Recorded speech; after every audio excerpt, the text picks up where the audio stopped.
Billahi minasyaitonirrajim. Bismillahirrahmanirrahim. Assalamualaikum warahmatullahi wabarakatuh. Rabbi shrah li sadri wa yassir li amri wahlul 'uqdatam min lisani yafqahu qawli. Rabbi zidna ilma warzuqna fahma ya rabbi rabbal alamin. Allahumma yassir wa la tu'assir wa atmim bil khair. Alhamdulillah, murid-murid yang Ustaz kasihi sekalian, kita masih lagi dapat meneruskan pembelajaran kita pada hari ini, pada hari Selasa 6 hari bulan 7 2021 dalam bidang ibadah di dalam tajuk solatku sempurna. Ini merupakan kali ketiga kita membincangkan tentang tajuk solatku sempurna. Alhamdulillah, bersyukurnya kita kepada Allah kerana bertuahnya kita dapat mempelajari tentang kefahaman tentang solat yang kita lakukan seharian. Kita hari-hari solat, tapi sebenarnya hakikatnya kita tak tahu ada apa dalam solat. Syarat wajibnya, syarat sahnya, belum masuk lagi rukun qauli, rukun fi'li, rukun qalbi dan yang lain. Ada bacaan wajib, ada bacaan sunat, kan?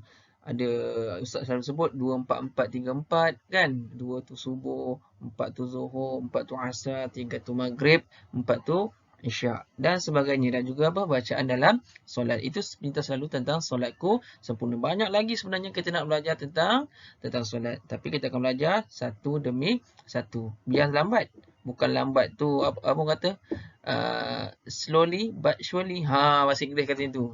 Kita belajar step by step. Okey, nanti tahun 3 akan belajar yang lain pula. Okey, yang penting kita belajar sentiasa memperbaiki mutu solat kita, mutu bacaan solat kita dan mutu pergerakan dalam solat kita. Yang lain ni semua bakal imam dan bakal ustazah ni, kan? Baiklah. Seterusnya, suka untuk Ustaz peringatkan setiap minggu apa dia? Iaitu yang pertama, menutup aurat. Tak perlu Ustaz nak bincang lebih detail. Yang kedua ialah bersedia untuk belajar. Tak nak lari bangun tidur mata jebik lagi, kan? Gigi tak gosok lagi. Okey? Ada yang Ustaz dapat tahu ada yang tak sarapan. Jangan gitu. Kena sarapan. Walaupun online, walaupun secara rakaman, kena sarapan. Okey? Seterusnya, doa dulu. Ingatkan objektif dulu. Mari kita sama menadahkan tangan. Sama-sama tanda tangan walaupun ini rakaman. Okey, kita dapat keberkatan daripada Allah Subhanahu Wa Taala. Bismillahirrahmanirrahim. Allahumma aftah alaina hikmataka wa anshur alaina min khazaini rahmatika ya arhamar rahimin. Rabbi shrah li sadri wa yassir li amri wahlul 'uqdatam min lisani yafqahu qawli. Rabbi zidna ilma warzuqna fahma ya rabbal alamin. Bagi memberkati lagi kelas kita hari ini, sama-sama kita baca kitab Al-Fatihah. A'udzubillahi minasyaitonirrajim. Bismillahirrahmanirrahim. Alhamdulillahi rabbil alamin. Arrahmanirrahim. Maliki yaumiddin. Iyyaka na'budu wa iyyaka nasta'in. Ihdinas siratal mustaqim. Siratal ladzina an'amta 'alaihim ghairil maghdubi 'alaihim waladdallin. Amin. Murid-murid yang Ustaz kasihi sekalian, hari ni Ustaz tak nak cakap banyak. Sebab apa? Dah 2 minggu kita sentuh tentang syarat wajib solat, syarat sah dalam solat, kepentingan dalam solat. Okey, Ustaz tak nak ulang dah. Kita dah tahu syarat wajib ada 3, Islam, balik, berakal. Syarat sah solat, menutup aurat, arah kiblat, kan? Apa lagi? Tahu masuk waktu dan sebagainya. Sekiranya masih lagi tak faham atau dah terlupa, murid-murid boleh tengok balik rakaman yang Ustaz sediakan sebelum ni. Tengok balik link. Kalau link tu Ustaz dah hilang, mak saya dah delete lah, saya terdelete lah, maklum kat Ustaz, nanti Ustaz bagi semula ya. Rajin-rajinlah tengok YouTube Ustaz tu, bukan sebab nak tak komen pun tak apa, tak like pun tak apa, tak subscribe pun tak apa. Yang penting ambil ilmu yang Ustaz sampaikan tu. Bukan itu matlamat Ustaz. Yang penting Ustaz gunakan kaedah macam ni untuk berdakwah, untuk menyampaikan ilmu. Ustaz tak pandai nak buat cantik-cantik yang macam orang lain. Yang penting pengisian apa yang nak disampaikan. Faham murid? Kita dah belajar tentang syarat wajib solat, syarat sah solat dan kepentingan syarat wajib dan syarat sah ni dalam solat. Ustaz tak nak kupas pada hari ini sebab hari ini Ustaz cadang nak buat rakaman pendek saja. Okey? Yang seterusnya ialah murid-murid boleh lihat dalam buku teks muka surat 82.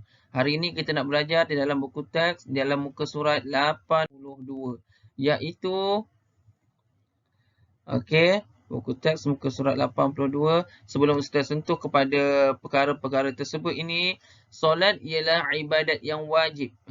Kita boleh melakukannya di mana-mana saja setelah memahami syarat-syarat sah solat. Kat padang bola boleh tak? Pernah Ustaz cerita, saya ingat lagi. Boleh kan? Jangan ingat tak boleh solat. Kenapa tak solat? Dekat padang tak boleh solat, kena cari surau, kena cari masjid. Shopee ringtone bagi notification pula, terkejut Ustaz. Okey. Kenapa ni tak siapa ke nama contoh? Hana Jeli. Hana, kenapa tak solat? Saya tak buat telekong Ustaz. Aduh, dia tak faham lagi syarat menutup aurat rupanya. Contoh. Sedangkan kita dah belajar dah syarat sah solat apa dia menutup aurat. Aurat lelaki dengan perempuan macam mana? Adakah dia kata syarat solat adalah kena pakai telekong? Tak ada. Syaratnya mestilah menutup aurat. Pakaian yang kita pakai seharian ni, jika menutup aurat, sahlah solat yang kita lakukan. Kalau dia kata tak boleh, maknanya pakaian yang dipakai itu tak menepati kriteria menutup aurat. Baju yang terlalu nipis sehingga menampakkan susuk tubuh badan, tak boleh solat. Seksi, tak nampak solat. Tiba-tiba pula murid perempuan pakai skirt ke, tak boleh solat. Itu contohlah. Sebab tu syaratnya mestilah menutup aurat. Okey, lelaki kenapa tak solat? Tak ada baju Melayu. Kan, saya pakai baju sukan ni Ustaz, baju sekolah. Kenapa pula ada bezanya? Tidak. Okey. Ustaz tak nak jelas ulas lebih-lebih. Jadi boleh tengok rakaman yang sebelumnya panjang Ustaz buat itu lebih daripada 30 minit Ustaz rasa. Jadi hari ini Ustaz tak bercadang untuk rakam banyak. Okey. Iaitu yang kita tengok, apa yang kita nak belajar hari ini ialah kesan solat dalam kehidupan. Ini kesan tidak nampak dilihat dengan mata zahir, tapi dia dapat dirasai. Kita tak tahu kesan ini orang lain yang boleh nampak ataupun kita secara tak langsung. Okey. Apa dia kesan yang pertama ialah kita menepati masa. Kenapa Ustaz kata kenapa dikatakan menepati masa? Kalau kita rajin jaga solat di awal waktu, kita sebenarnya telah mendidik kita supaya menjaga waktu, menepati masa. Kalau kita solat di awal waktu, percayalah cakap Ustaz. Percayalah cakap. Semua urusan kita akan buat awal. Kerja sekolah pun kita akan buat awal. Cuba kita muhasabah sekarang.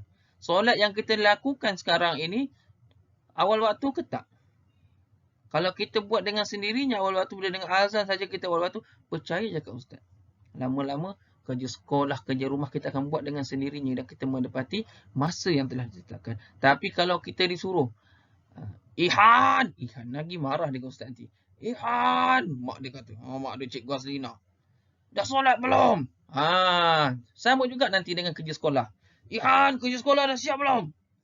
Sebab dia tak menepati masa. Itulah hikmah di sebaliknya. Okey, yang kedua ialah, itu contoh saja Ihan, jangan marah Ustaz. Okey, yang kedua ialah mencegah melakukan kemungkaran. Solat ini buatkan kita jadi budak tak baik ke? Takkan. Dia mendidik kita jadi orang yang bertakwa, ikut perintah Allah. Amal ma'ruf nahi munkar. Kita buat benda yang baik. Kalau kita masih solat tapi mencuri, Allahu alam. Dia solat tapi masih mencuri, maknanya dia tak sempurna solatnya. Ada dalam satu hadis namanya. Ada dalam satu hadis, baru Ustaz teringat.